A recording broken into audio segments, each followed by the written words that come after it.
Olá, pessoal, tudo bem? Vamos dar continuidade ao tema, a nossa série, para falar sobre tecnologia de aplicação de herbicidas. E dando continuidade no último tema, vamos conversar um pouquinho dos fatores que influenciam a tecnologia de aplicação. No caso, hoje vamos falar dos herbicidas, como que eles vão influenciar nessa tecnologia de aplicação. Então, dando continuidade, pessoal, o que acontece? O ingrediente ativo, herbicida, né, que é destinado ali à aplicação, ele vai influenciar o sucesso daquela aplicação.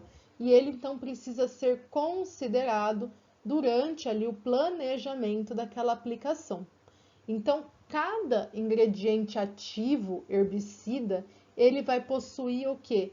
Uma característica, várias inclusive, né? Características físico-químicas, que se nós não observarmos, elas podem sim comprometer o sucesso ali da aplicação daqueles herbicidas na lavoura. Então, as características daquele produto, elas são importantes nesse processo. Então, para a aplicação de um herbicida, seja aquela aplicação, aquele produto em pré ou em pós-emergência, a primeira questão, o primeiro ponto ali que nós temos que observar é a pressão de vapor daquele ingrediente ativo. Então, quanto maior for a pressão de vapor daquele produto, maior o risco da gente ter volatilização. Então, maior o risco, consequentemente, de nós termos deriva desse produto. Então, perdas daquele produto por deriva, ou seja, o produto não atinge o local que nós queremos atingir, não atinge o nosso alvo, certo? Bom, ainda nós também temos que considerar se aquele ingrediente ativo ele é fotodegradável. Então, se ele é degradado na presença de luz, porque isso também vai influenciar na capacidade daquele produto permanecer no alvo, seja ali no solo para controlar o fluxo de emergência das sementes, ou ainda permanecer sobre as folhas das plantas até que ele penetre e seja totalmente absorvido por aquelas folhas. Então, temos que observar também se o produto, se aquele ingrediente ativo é fotodegradável. Então, quando a gente considera ali uma aplicação de um herbicida em pré-emergência, nós vamos ter que olhar também algumas outras características físico-químicas daquele produto. Por exemplo, características envolvidas com a sorção daquele herbicida aos colóides do solo, então a argila, o silt, a areia, a matéria orgânica, e também a solubilidade daquele herbicida em água. Então nós vamos ter que ver se aquelas características elas estão de acordo com a situação ali de umidade do solo no momento daquela aplicação. Então nós não podemos ter água em excesso, mas também não podemos ter um solo ali extremamente seco. Lembrando que herbicidas aplicados em pré-emergência, eles precisam de umidade no solo para que eles sejam ativados e aí sim ter a ação deles sobre as plantas daninhas que vão estar ali emergindo durante ali os próximos fluxos. Bom, então como todo herbicida todo herbicida em pré-emergência precisa estar disponível na solução do solo para que ele seja absorvido pelas sementes das plantas daninhas que estão no processo de germinação, por isso que a umidade daquele solo ela influencia na eficácia daquele produto, porque para ele ser ativado, ficar na solução do solo e ser passível de ser absorvido, né, a gente precisa sim ter umidade no solo, certo? Então, por isso que na época seca do ano pode haver o comprometimento ali da eficácia daquele produto. Então, são produtos que vão ter ali que ficar mais tempo naquele solo até as primeiras chuvas, para que aí sim eles sejam ativados e vão para a solução do solo para ter a ação deles sobre aquelas plantas daninhas. Então ele tem que aguentar um tempinho ali até as primeiras chuvas, né? Bom, então, o que que acontece?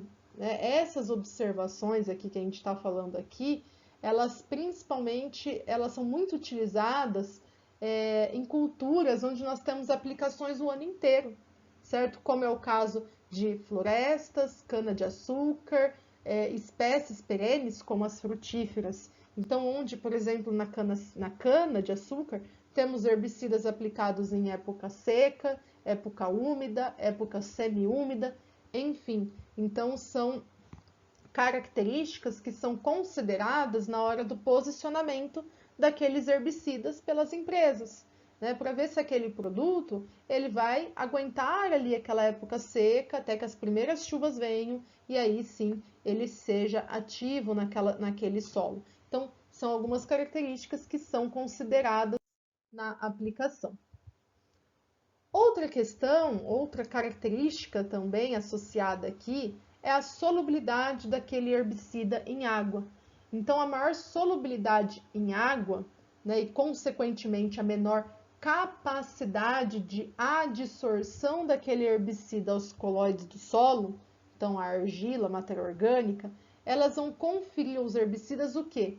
Uma maior mobilidade no solo, certo? Então, o que que vai acontecer, né? Aquele produto que tem uma maior solubilidade em água, ele vai ser um produto mais móvel naquele solo. Consequentemente, ele vai ficar menos sorvido ali na palha, nos coloides do solo, na argila, na matéria orgânica, certo?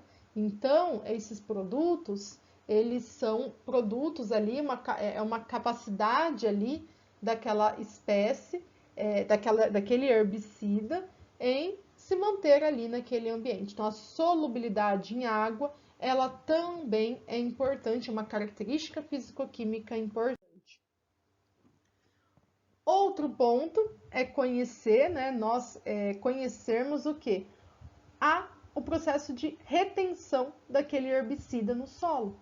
Então, isso vai nos ajudar a entender, a prever o potencial daquele produto de lixiviação, de degradação e na eficácia no controle das plantas daninhas quando esse produto é posicionado, aplicado em pré-emergência.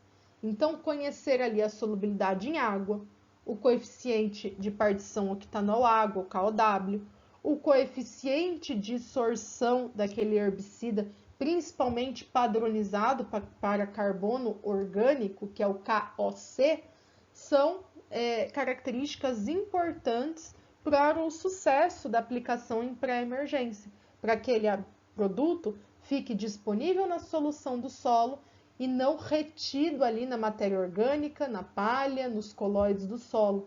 Então, ele vai estar naquele processo sorção-dessorção, ele vai estar em equilíbrio ali entre a solução do solo e adsorvido as partículas do solo. Então, ele fica nesse processo sorção-dessorção. Quando ele está dessorvido, quando ele está na solução do solo, ele fica disponível para as plantas absorverem pelas raízes ou para as sementes que estão no processo de germinação. Bom, no caso agora das aplicações em pós-emergência das plantas daninhas, um dos principais fatores também é a pressão de vapor, certo? Que a gente observa, além das outras características físico-químicas, porque o que acontece aqui? Nós vamos estar envolvidos aqui na escolha do produto. Então, escolher uma formulação daquele herbicida que tenha uma menor pressão de vapor, ela é importante na hora da tecnologia de aplicação, certo? Para que eu tenha menos chances de perder esse herbicida por volatilização e, consequentemente, deriva. Então, vejam que a pressão de vapor, nós podemos, então, escolher produtos com menor pressão de vapor. Então, exemplos aqui que trago para vocês é a questão, por exemplo, do 2,4-D. Então, nós tínhamos no Brasil a formulação amina e éster. Hoje, a formulação éster, ela não é mais comercializada no Brasil por causa da sua alta, então, pressão de vapor. Então, hoje nós temos a formulação amina e temos também colina. Então, novas formulações de produtos reduzem essa pressão de vapor.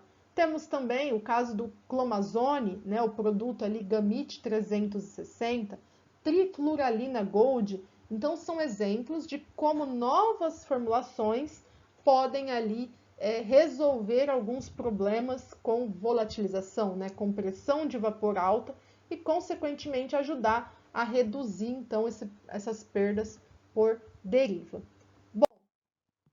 Lembrando, então, que essas aulas são feitas com base no livro Matologia, Estudos sobre Plantas Daninhas, e também no livro Aspectos da Biologia e Manejo das Plantas Daninhas.